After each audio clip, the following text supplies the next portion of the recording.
तर नमस्कार मंडळी, आज आहे त्यांना सुट्टी, म्हणजे आज गुरुवार आहे आणि गुरुवारी आम्हाला सुट्टी असते, त्याच्यामुळे आम्ही बाहेर निघालो होतो। 8 दिवस घरात बसून तर कंटाळा येतो, त्याच्यामुळे ते म्हणतात चला आजच्या दिवस तरी फिरून येऊ। फिरणं म्हणजे कुठं तिथल्या तिथं जायचं, देहूमध्ये जायचं, काहीतरी बाहेर खायचं आणि लगेच घरी वापस यायचं। कारण अशी 2 मुलं घेऊन फिरायचं म्हणजे लय वैताग येतो, त्याच्यामुळे काही जास्त फिरू वाटत नाही।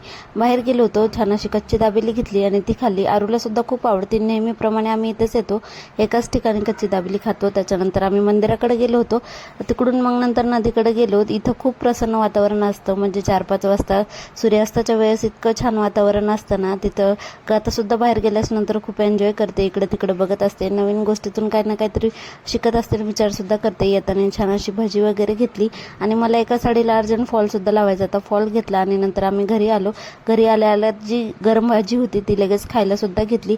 आता लगेच संध्याकाळच्या वेळेच्या स्वयंपाकाची तयारी चालू होती, तर मी भाकरी आणि शेंगदाण्याची चटणी असंच काहीतरी बनवणार होते, साधं सिंपल।